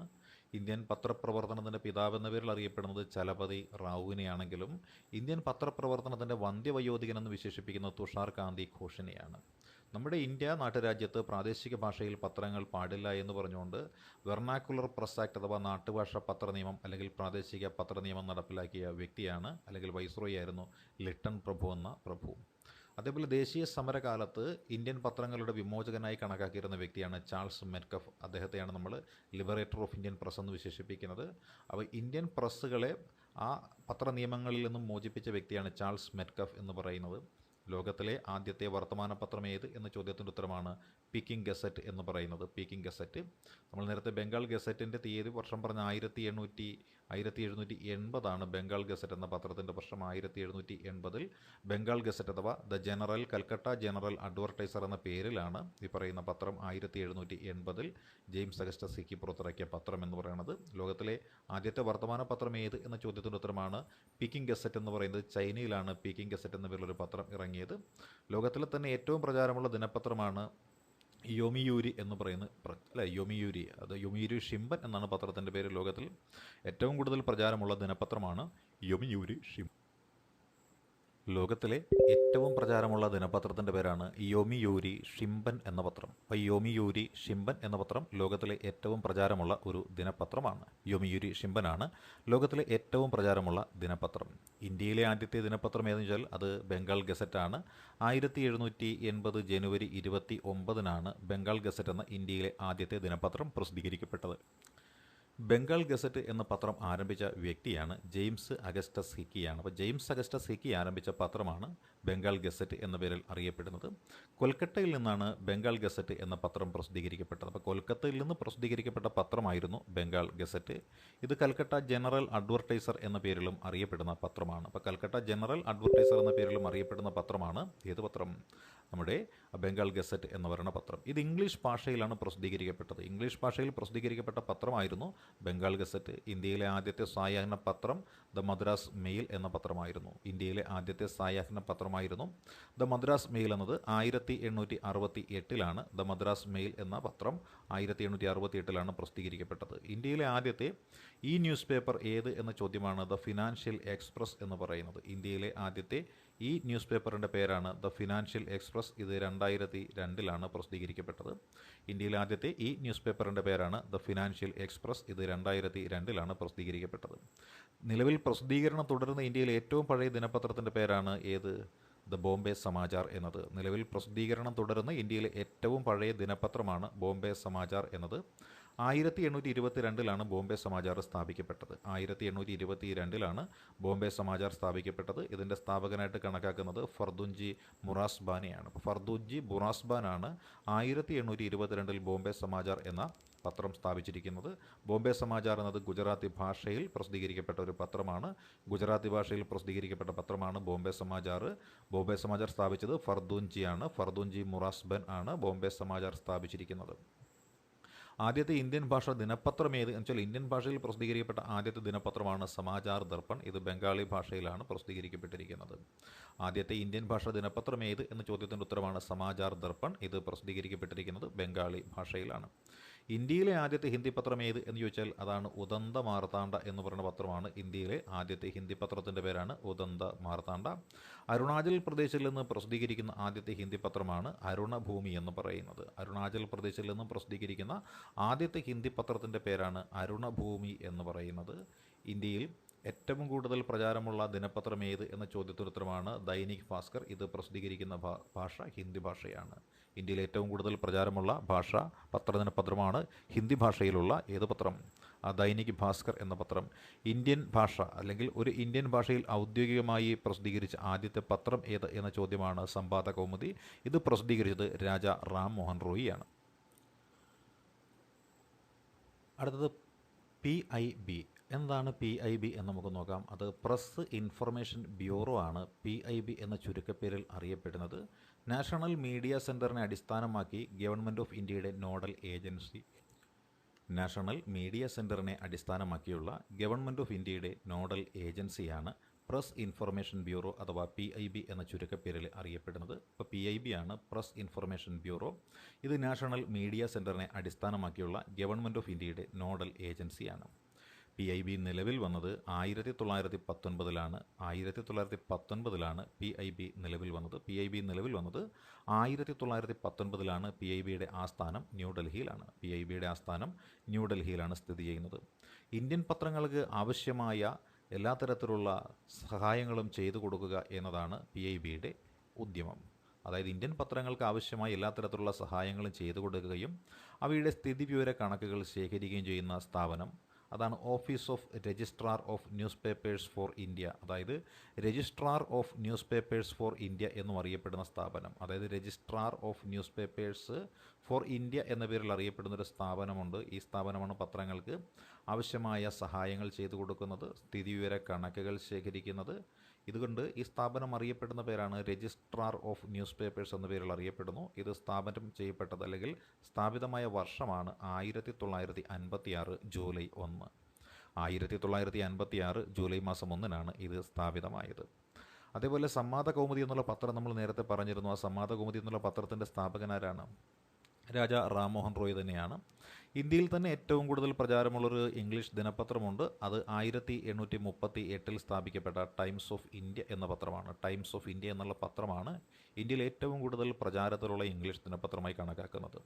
അതുപോലെ ഹിന്ദുസ്ഥാൻ ടൈംസ് എന്നൊരു പത്രമുണ്ട്. ഹിന്ദുസ്ഥാൻ ടൈംസ് എന്ന പത്രം പ്രസിദ്ധീകരിക്കുന്നത് എവിടെ നിന്ന് എന്ന് ചോദിച്ചാൽ അത് ഡൽഹിയിൽ നിന്നാണ്. ഹിന്ദുസ്ഥാൻ ടൈംസ് എന്ന പത്രം പ്രസിദ്ധീകരിക്കുന്നത് ഡൽഹിയിൽ നിന്നുമാണ്. ഹിന്ദുസ്ഥാൻ ടൈംസിൻ്റെ ആദ്യ എഡിറ്ററായ മലയാളിയുടെ പേരാണ് സർദാർ KM പണിക്കർ. അപ്പോൾ സർദാർ KM പണിക്കരാണ് ഏത് പത്രത്തിൻ്റെ? ഹിന്ദുസ്ഥാൻ ടൈംസ് എന്ന് പറയുന്ന പത്രത്തിൻ്റെ ആദ്യത്തെ എഡിറ്ററായി കണക്കാക്കുന്നത് മലയാളിയായിട്ടുള്ള സർദാർ KM പണിക്കരനെയാണ്. ഇന്ത്യയിലെ തന്നെ ഏറ്റവും കൂടുതൽ സർക്കുലേഷനുള്ള ബിസിനസ് ന്യൂസ് പേപ്പറിൻ്റെ പേര് ചോദിച്ചാൽ അതാണ് എക്കണോമിക് ടൈംസ്. അപ്പോൾ എക്കണോമിക് ടൈംസ് ആണ് ഇന്ത്യയിൽ ഏറ്റവും കൂടുതൽ സർക്കുലേഷനുള്ള ബിസിനസ് ന്യൂസ് പേപ്പറായിട്ട് കണക്കാക്കുന്നത്. എക്കണോമിക് ടൈംസ് ആണ്. എക്കണോമിക് ടൈംസിൻ്റെ നിറം ഏത് എന്ന് ചോദിച്ചാൽ അതാണ് സാൽമൺ പിങ്ക്. നമ്മൾ കണ്ടിട്ടുണ്ടല്ലോ എക്കണോമിക് ടൈംസിൻ്റെ നിറം എന്തെന്ന് ചോദിച്ചാൽ അത് സാൽമൺ പിങ്ക് കളറിൽ പ്രസിദ്ധീകരിക്കപ്പെടുന്നൊരു പത്രമാണ് എക്കണോമിക് ടൈംസ് എന്നും. ഇത് ഇന്ത്യയിൽ ഏറ്റവും കൂടുതൽ സർക്കുലേഷനിലുള്ള ബിസിനസ് ന്യൂസ് പേപ്പറാണ് എക്കണോമിക് ടൈംസ് എന്നും നമുക്കറിവുള്ള കാര്യമാണ്. ഇതുപോലെ തമിഴ്നാട്ടിലെ കാര്യം എടുത്തു കഴിഞ്ഞാൽ തമിഴ്നാട്ടിൽ ആദ്യമായിട്ട് പ്രസിദ്ധീകരിക്കപ്പെട്ട അല്ലെങ്കിൽ ഇന്ത്യയിലെ ആദ്യത്തെ തമിഴ് പത്രത്തിൻ്റെ പേരാണ് സ്വദേശി മിത്രൻ. ഇപ്പോൾ സ്വദേശി മിത്രനാണ് ഇന്ത്യയിലെ ആദ്യത്തെ തമിഴ് പത്രമായിട്ട് കണക്കാക്കുന്നത്. അതേപോലെ തന്നെ ജേർണലിസത്തിന് വേണ്ടിയിട്ട് ഇന്ത്യയിലെ ആദ്യത്തെ ഒരു സർവകലാശാല നിലവിൽ വന്നിട്ടുണ്ട്. അതാണ് മഖൻലാൽ ചതുർവേദി നാഷണൽ യൂണിവേഴ്സിറ്റി എന്ന് പറയുന്നത്. മഖൻലാൽ ചതുർവേദി നാഷണൽ യൂണിവേഴ്സിറ്റി എന്ന് പറയുന്നത് ജേർണലിസത്തിന് വേണ്ടിയുള്ള ഇന്ത്യയിലെ ആദ്യത്തെ സർവകലാശാലയാണ് Makhanlal Chaturvedi national university of journalism and communication എന്ന പേരിൽ അറിയപ്പെടുന്നത്. ഇത് ഭോപ്പാലിലാണ്. അപ്പോൾ ഭോപ്പാലിലാണ് ജേർണലിസത്തിന് വേണ്ടിയുള്ള ഇന്ത്യയിലെ ആദ്യത്തെ സർവകലാശാലയായ Makhanlal Chaturvedi national university of journalism and communication സ്ഥാപിതമായത്. പത്രപ്രവർത്തനത്തിന് ഇന്ത്യയിൽ നിന്നും ആദ്യമായിട്ട് മാഗ്സസെ പുരസ്കാരത്തിന് അർഹനായൊരു വ്യക്തിയുണ്ടല്ലോ. പത്രപ്രവർത്തനത്തിന് മാഗ്സസെ പുരസ്കാരം ലഭിച്ച വ്യക്തിയുടെ പേരാണ് അമിതാഭ് ചൗധരി എന്നാണ് പേര്. പത്രപ്രവർത്തനത്തിന് ഇന്ത്യയിൽ നിന്ന് ആദ്യമായിട്ട് മാഗ്സസെ പുരസ്കാരം ലഭിച്ച വ്യക്തിയുടെ പേരാണ് അമിതാഭ് ചൗധരി എന്നാണ് അദ്ദേഹത്തിൻ്റെ പേര്. അതുപോലെ ഇന്ത്യയിൽ 1948 ബ്യൂറോ ഓഫ് സർക്കുലേഷൻസ് എന്ന് പറയുന്ന ഒരു സ്ഥാപനം വരികയാണ് അല്ലേ. ബ്യൂറോ ഓഫ് സർക്കുലേഷൻസ് ABC എന്നാണ് അറിയപ്പെടുന്നത്. 1948 ബ്യൂറോ ഓഫ് സർക്കുലേഷൻസ് അഥവാ ABC സ്ഥാപിതമായിരിക്കുന്നത്. ABCയുടെ രജിസ്റ്റേർഡ് ഓഫീസ് സ്ഥിതി ചെയ്യുന്നത് എവിടെയാണ് എന്ന് ചോദിച്ചാൽ അത് മുംബൈയിലാണ് സ്ഥിതി ചെയ്യുന്നത് അല്ലേ. ബ്യൂറോ ഓഫ് സർക്കുലേഷൻസ് ആണ് ABC. അത് 1948 സ്ഥിതി ചെയ്യുന്നത്. പ്രധാനപ്പെട്ട പത്രവുമായി ബന്ധപ്പെട്ടുള്ള പ്രധാനപ്പെട്ട ദിനങ്ങൾ നമുക്ക് ചിലതെല്ലാം അറിയാം, പക്ഷേ ചിലതൊന്നും നമുക്കറിയില്ല. അപ്പോൾ ആ ദിനങ്ങളിലേക്ക് നമ്മളൊന്ന് കടക്കുകയാണ്. ഇന്ത്യൻ ന്യൂസ് പേപ്പർ ദിനമായിട്ട് നമ്മൾ ആചരിക്കുന്നത് ജനുവരി മാസം 29 അപ്പോൾ ജനുവരി മാസം 29 ഇന്ത്യൻ ന്യൂസ് പേപ്പർ ദിനമായിട്ട് നമ്മൾ ആചരിക്കുന്നത്. അതേപോലെ ദേശീയ പ്രസ് ദിനമായിട്ട് ആചരിക്കുന്നത് നവംബർ മാസം 16 നവംബർ മാസം 16 ദേശീയ പ്രസ് ദിനമായിട്ട് ആചരിക്കുന്നത്. അതേപോലെ ലോക പത്ര സ്വാതന്ത്ര്യ ദിനമായിട്ട് ആചരിക്കുന്നത് മെയ് മാസം 3 അപ്പോൾ മെയ് 3 ലോക പത്ര സ്വാതന്ത്ര്യ ദിനമായിട്ടും നവംബർ 16 ദേശീയ പ്രസ് ദിനമായിട്ടും ജനുവരി 29 ഇന്ത്യൻ ന്യൂസ് പേപ്പർ ദിനവുമായിട്ടാണ് നമ്മൾ ആചരിക്കുന്നത്. അതുപോലെ പബ്ലിക്കേഷൻസ് ഡിവിഷനുണ്ട്, അതായത് പ്രസിദ്ധീകരണത്തിൻ്റെ വിഭാഗമാണ് പബ്ലിക്കേഷൻ ഡിവിഷൻ എന്ന് പറയുന്നത്. പബ്ലിക്കേഷൻ ഡിവിഷൻ്റെ കുട്ടികൾക്ക് വേണ്ടിയുള്ള ഹിന്ദി പ്രസിദ്ധീകരണത്തിൻ്റെ പേരാണ് ബാലഭാരതി എന്ന പേരിൽ അറിയപ്പെടുന്നത്. പബ്ലിക്കേഷൻ ഡിവിഷൻ്റെ കുട്ടികൾക്ക് വേണ്ടിയുള്ള ഹിന്ദി പ്രസിദ്ധീകരണത്തിനെയാണ് നമ്മൾ ബാലഭാരതി എന്ന് പേരിട്ട് വിശേഷിപ്പിക്കുന്നത്. പബ്ലിക്കേഷൻ ഡിവിഷൻ്റെ ആസ്ഥാനം എവിടെയാണ് എന്ന് ചോദിച്ചാൽ അത് ന്യൂഡൽഹിയിലാണെന്നും ഈ ബാലഭാരതി എന്ന പ്രസിദ്ധീകരണം പബ്ലിക് ഡിവിഷൻ പ്രസിദ്ധീകരിച്ച് തുടങ്ങിയ വർഷം 1948 പത്രസ്വാതന്ത്ര്യത്തിനായിട്ട് നിയമനിർമ്മാണം നടത്തിയ ലോകത്തിലെ ആദ്യത്തെ രാജ്യത്തിൻ്റെ പേര് ചോദിച്ചാൽ നമുക്കറിയാം അതേതാണ്, അത് സ്വീഡനാണ് അല്ലേ. സ്വീഡനാണ് പത്രസ്വാതന്ത്ര്യത്തിനായിട്ട് നിയമനിർമ്മാണം നടത്തിയ ലോകത്തിലെ ആദ്യത്തെ രാജ്യമായിട്ട് അറിയപ്പെടുന്നത് സ്വീഡനാണ്. ഇനി നമുക്ക് എന്താണ് പ്രസ് ട്രസ്റ്റ് ഓഫ് ഇന്ത്യ എന്ന് നമുക്കൊന്ന് നോക്കാം അല്ലേ. പ്രസ് ട്രസ്റ്റ് ഓഫ് ഇന്ത്യ എന്ന് പറഞ്ഞാൽ ഇന്ത്യയിലെ ഏറ്റവും വലിയ വാർത്താ ഏജൻസി എന്ന് വേണമെങ്കിൽ നമുക്ക് വിശേഷിപ്പിക്കാൻ പറ്റുന്നതാണ് പ്രസ് ട്രസ്റ്റ് ഓഫ് ഇന്ത്യ എന്ന് പറയുന്നത്. ഇന്ത്യയിലെ ഏറ്റവും വലിയ വാർത്താ സംവിധാനമാണ് പ്രസ് ട്രസ്റ്റ് ഓഫ് ഇന്ത്യ എന്ന് പറയുന്നത്. 1947 ഓഗസ്റ്റ് മാസം 27 പ്രസ് ട്രസ്റ്റ് ഓഫ് ഇന്ത്യ സ്ഥാപിതമായിരിക്കുന്നത്. അപ്പോൾ PTI സ്ഥാപിതമായത് 1947 ഓഗസ്റ്റ് 27 1949 ഫെബ്രുവരി മാസം 1 ഇത് പ്രവർത്തനം ആരംഭിക്കുന്നത്. 1949 ഫെബ്രുവരി മാസം 1 PTIയുടെ പ്രവർത്തനം ആരംഭിക്കുന്നത്. ഇതിൻ്റെ ആസ്ഥാനം എന്ന് പറയുന്നത് ന്യൂഡൽഹിയാണ്. അപ്പോൾ ന്യൂഡൽഹി ആസ്ഥാനമായിട്ടാണ് PTI അഥവാ പ്രസ് ട്രസ്റ്റ് ഓഫ് ഇന്ത്യ സ്ഥാപിതമായിരിക്കുന്നത്. ഇംഗ്ലീഷ്, ഹിന്ദി എന്നീ ഭാഷകളിലാണ് PTIയുടെ സേവനം ലഭ്യമാകുന്നത്. അപ്പോൾ ഇംഗ്ലീഷ്, ഹിന്ദി എന്നീ ഭാഷകളിൽ പ്രസ് ട്രസ്റ്റ് ഓഫ് ഇന്ത്യയുടെ സേവനം നമുക്ക് ലഭ്യമാണ്. PTIയുടെ അല്ലെങ്കിൽ പ്രസ് ട്രസ്റ്റ് ഓഫ് ഇന്ത്യയുടെ ഹിന്ദി വാർത്താ സർവീസിൻ്റെ പേരാണ് ഭാഷ എന്ന് പറയുന്നത്. അപ്പോൾ PTIയുടെ ഹിന്ദി വാർത്താ സർവീസിൻ്റെ പേരാണ് ഭാഷ എന്ന് പറയുന്നത്. PTIയുടെ നിലവിലെ ചെയർമാൻ്റെ പേര് ചോദിച്ചാൽ അത് അവീക് കുമാർ സർക്കാരാണ് അല്ലേ. PTIയുടെ നിലവിലത്തെ ചെയർമാൻ്റെ പേരാണ് അവീക് കുമാർ സർക്കാർ എന്ന് പറയുന്ന വ്യക്തിയാണ് PTIയുടെ നിലവിലത്തെ ചെയർമാനായിട്ട് പ്രവർത്തിക്കുന്ന വ്യക്തി അവീക് കുമാർ സർക്കാരാണ്. പ്രസ് കൗൺസിൽ ഓഫ് ഇന്ത്യ എന്താണ് എന്ന് നമുക്ക് നോക്കാം അല്ലേ. പ്രസ് കൗൺസിൽ ഓഫ് ഇന്ത്യ എന്താണ്? പ്രസ് കൗൺസിൽ ഓഫ് ഇന്ത്യ ഇന്ത്യയിൽ വാർത്താ ഏജൻസികളുടെയും വാർത്താ പ്രസിദ്ധീകരണങ്ങളുടെയും നിലവാരം ഉയർത്താനായിട്ട് സ്ഥാപിച്ച ഒരു സ്ഥാപനം, അതാണ് പ്രസ് കൗൺസിൽ ഓഫ് ഇന്ത്യ എന്ന് പറയുന്നത്. അതായത് ഇന്ത്യയിൽ വാർത്താ ഏജൻസികളുടെയും വാർത്താ പ്രസിദ്ധീകരണങ്ങളുടെയും നിലവാരം ഉയർത്താനായിട്ട് സ്ഥാപിച്ചതാണ് പ്രസ് കൗൺസിൽ ഓഫ് ഇന്ത്യ അഥവാ PCI എന്ന് പറയുന്നത്. 1966 ജൂലൈ മാസം 4 PCI അഥവാ പ്രസ് കൗൺസിൽ ഓഫ് ഇന്ത്യ സ്ഥാപിതമായിരിക്കുന്നത്. ഇതിൻ്റെ ആസ്ഥാനം എന്ന് പറയുന്നത് ന്യൂഡൽഹിയാണ്. അപ്പോൾ PCIയുടെ ആസ്ഥാനം എവിടെയെന്ന് ചോദിച്ചാൽ അത് ന്യൂഡൽഹിയാണെന്നും PCI എന്നത് ഒരു സ്വതന്ത്ര പദവിയുള്ള ക്വാസി ജുഡീഷ്യൽ സ്ഥാപനമാണ് എന്ന് നമുക്ക് പറയേണ്ടതായിട്ട് വരും. PCI എന്നത് ഒരു സ്വതന്ത്ര പദവിയുള്ള ക്വാസി ജുഡീഷ്യൽ സ്ഥാപനമാണ്. ഇതിൻ്റെ ആദ്യത്തെ ചെയർമാൻ്റെ പേര് ചോദിച്ചാൽ അത് JR മുതോൽക്കർ ആണ് ഇതിൻ്റെ ആദ്യത്തെ ചെയർമാനായിട്ട് നമ്മൾ കണക്കാക്കുന്ന വ്യക്തി. നിലവിൽ ചെയർമാൻ്റെ പേര് ചിലപ്പോൾ മാറ്റം സംഭവിച്ചിട്ടുണ്ടാവും. അദ്ദേഹത്തിൻ്റെ പേര് ചന്ദ്രമൗലിക കുമാർ എന്നുള്ളതാണ് ഞാൻ ഈ നോട്ട്സ് തയ്യാറാക്കുന്ന സമയത്ത് ഉണ്ടായിരുന്ന വ്യക്തി. അപ്പം നിലവിലെ ചെയർമാൻ്റെ പേര് ചന്ദ്രമൗലി കുമാർ പ്രസാദ് എന്നാണ്. ചിലപ്പോൾ മാറ്റങ്ങളെല്ലാം സംഭവിച്ചിട്ടുണ്ടാവാം, നിങ്ങൾ ഈ വാർത്ത കാണുന്ന സമയത്ത് മാറ്റം സംഭവിച്ചിട്ടുണ്ടാകാം. അങ്ങനെയാണെങ്കിൽ നിലവിലുള്ള പേര് നിങ്ങൾക്ക് എടുക്കാവുന്നതാണ്. അതുപോലെ ഇന്ത്യയിൽ നിന്നും ദക്ഷിണേന്ത്യൻ മേഖലകളിൽ നിന്നുള്ള വാർത്തകൾ എത്തിക്കുന്നത് ആര് എന്ന് ചോദിച്ചാൽ അതാണ് IANS എന്ന് പറയും. അതായത് ഇന്ത്യയിൽ ദക്ഷിണേൻ മേഖലയിൽ നിന്നുള്ള, അതായത് ദക്ഷിണേഷ്യ നമുക്കറിയാം. ആ ദക്ഷിണേഷ്യൻ മേഖലയിൽ, അതായത് ദക്ഷിണേഷ്യൻ രാജ്യങ്ങളെക്കുറിച്ചൊക്കെ നമുക്കറിയാം. ആസിയാൻ രാജ്യങ്ങൾ എന്നൊക്കെ പറയുന്നതാണിത്, സാർക്ക് രാജ്യങ്ങളെന്ന് പറയുന്നതാണ്. അപ്പോൾ ആസിയാൻ രാജ്യങ്ങളിൽ നിന്നും സാർക്ക് രാജ്യങ്ങളിൽ നിന്നുമൊക്കെയുള്ള വാർത്തകൾ നമുക്ക് എത്തിച്ചു തരുന്നതാണ് ഇൻഡോ ഏഷ്യൻ ന്യൂസ് സർവീസ് എന്ന് പറയുന്നത്. അപ്പോൾ ഇൻഡോ ഏഷ്യൻ ന്യൂസ് സർവീസാണ് നമുക്ക് ദക്ഷിണ ഏഷ്യൻ മേഖലകളിൽ നിന്നുള്ള വാർത്തകൾ എത്തിച്ചു തരുന്നത്. ഇത് 1986 IANS സ്ഥാപിതമായിരിക്കുന്നത്. 1986 IANS എന്ന സംഘടന സ്ഥാപിതമായിരിക്കുന്നത്. ഇനി അടുത്ത് നമുക്ക് നോക്കാനുള്ളത് യുണൈറ്റഡ് ന്യൂസ് ഓഫ് ഇന്ത്യയെ കുറിച്ചാണ് അല്ലേ. യുണൈറ്റഡ് ന്യൂസ് ഓഫ് ഇന്ത്യയെക്കുറിച്ചാണ് ഇനി നമുക്ക് നോക്കാനായിട്ടുള്ളത്. ഇന്ത്യയിലെ സ്വകാര്യവൽക്കരിക്കപ്പെട്ട പ്രമുഖ വാർത്താ ഏജൻസി, ഇന്ത്യയിലെ ബഹുഭാഷാ വാർത്താ ഏജൻസി, അതാണ് യുണൈറ്റഡ് ന്യൂസ് ഓഫ് ഇന്ത്യ എന്ന് പറയുന്നത്. ഇന്ത്യയിൽ സ്വകാര്യവൽക്കരിക്കപ്പെട്ട പ്രമുഖ വാർത്താ ഏജൻസി എന്നും ഇന്ത്യയിലെ ബഹുഭാഷാ ന്യൂസ് ഏജൻസി എന്നും അറിയപ്പെടുന്നതാണ് യുണൈറ്റഡ് ന്യൂസ് ഓഫ് ഇന്ത്യ എന്ന ഈ ഒരു ഏജൻസി. ഉറുദുവിൽ വാർത്തകൾ എത്തിക്കുന്ന ലോകത്തിലെ ഒരേയൊരു ന്യൂസ് ഏജൻസിയാണ് ഈ പറയുന്ന യുണൈറ്റഡ് ന്യൂസ് ഓഫ് ഇന്ത്യ എന്ന് പറയുന്നത്. ഉറുദുവിൽ വാർത്തകൾ എത്തിക്കുന്ന ലോകത്തിലെ ഒരേയൊരു ന്യൂസ് ഏജൻസിയാണ് യുണൈറ്റഡ് ന്യൂസ് ഓഫ് ഇന്ത്യ എന്ന് പറയുന്ന ഈ ഒരു agency. United news agency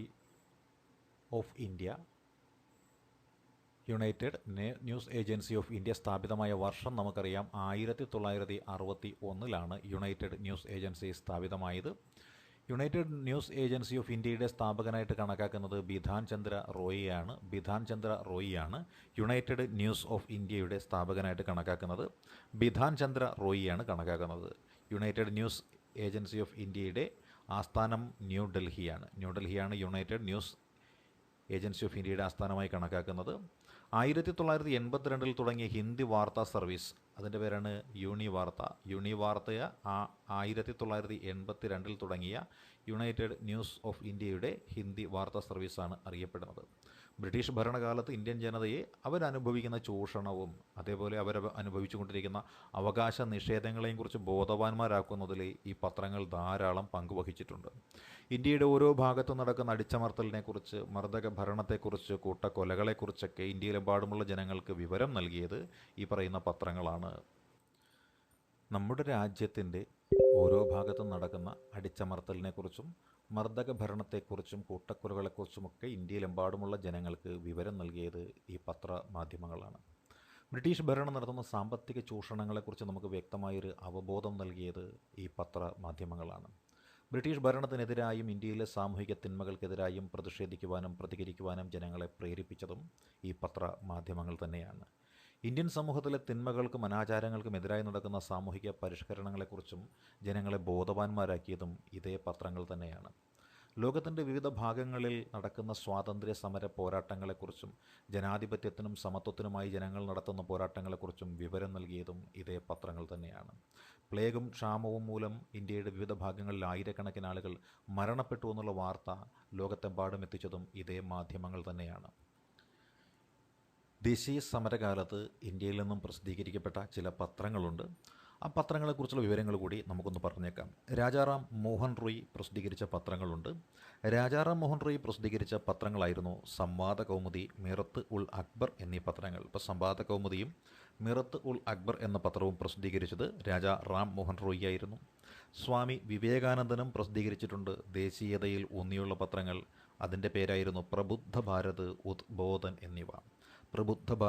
Udbodhan എന്നിവ. സ്വാമി വിവേകാനന്ദൻ പ്രസിദ്ധീകരിച്ച പത്രങ്ങളായിരുന്നു. മഹാത്മാഗാന്ധി പ്രസിദ്ധീകരിച്ച പത്രങ്ങളുണ്ട്. മഹാത്മാഗാന്ധി പ്രസിദ്ധീകരിച്ച പത്രങ്ങളായിരുന്നു young India, Harijan, Navajivan, Indian opinion എന്നിവ. Young India, Harijan, Indian opinion, Navajivan എന്നിവ ഗാന്ധിജി പ്രസിദ്ധീകരിച്ച പത്രങ്ങളായിരുന്നു. ഇതിൽ ഇന്ത്യൻ ഒപ്പീനിയൻ എന്നത് ഗാന്ധിജി സൗത്ത് ആഫ്രിക്കയിൽ നിന്നും പ്രസിദ്ധീകരിച്ച പത്രമായിരുന്നു ഇന്ത്യൻ ഒപ്പീനിയൻ. ഇദ്ദേഹത്തിൻ്റെ മറ്റു പത്രങ്ങളായിരുന്നു കേസരി എന്നും മറാത്ത എന്നുമുള്ള പത്രങ്ങൾ. അപ്പോൾ കേസരി, മറാത്ത എന്നീ പത്രങ്ങൾ പ്രസിദ്ധീകരിച്ചത് ബാലഗംഗാധര തിലകായിരുന്നു. അപ്പോൾ ബാലഗംഗാധര തിലക് പ്രസിദ്ധീകരിച്ച പത്രങ്ങളായിരുന്നു കേസരി എന്നും മറാത്ത എന്നും പറയുന്ന പത്രങ്ങൾ. ഇത് തിലകൻ തുടങ്ങിയ പത്രങ്ങളല്ല, എന്നാൽ തിലകൻ ഏറ്റെടുത്ത് നടത്തിയ പത്രങ്ങളാണ് കേസരി എന്നും മറാത്ത എന്നും പറയുന്ന പത്രങ്ങൾ. ഡോക്ടർ BR അംബേദ്കർ പ്രസിദ്ധീകരിച്ച പത്രങ്ങളുണ്ട്. അവയായിരുന്നു ബഹിഷ്കൃത ഭാരത്, മൂക നായക്. ബഹിഷ്കൃത ഭാരത്, മൂക നായക് എന്നീ പത്രങ്ങൾ പ്രസിദ്ധീകരിച്ചത് ഡോക്ടർ BR അംബേദ്കർ ആയിരുന്നു. ആനി ബെസന്റിൻ്റെ പത്രങ്ങളായിരുന്നു ന്യൂ ഇന്ത്യ, കോമൺവീൽ എന്നീ പത്രങ്ങൾ. ന്യൂ ഇന്ത്യ, കോമൺവീൽ എന്നീ പത്രങ്ങൾ പ്രസിദ്ധീകരിച്ചത് ആനി ബെസന്റ് ആയിരുന്നു. മൗലാന മുഹമ്മദ് അലി പ്രസിദ്ധീകരിച്ച പത്രമാണ് കൊമ്രേഡ് എന്ന് പറയുന്നത്. മൗലാന മുഹമ്മദ് അലി പ്രസിദ്ധീകരിച്ച പത്രത്തിൻ്റെ പേരാണ് കൊമ്രേഡ് എന്ന പത്രം. അതേപോലെ മദ്രാസിൽ നിന്നും G. സുബ്രഹ്മണ്യ അയ്യരുടെ നേതൃത്വത്തിൽ പ്രസിദ്ധീകരിച്ച പത്രങ്ങളായിരുന്നു സ്വദേശി മിത്രം, ഹിന്ദു എന്നീ പത്രങ്ങൾ.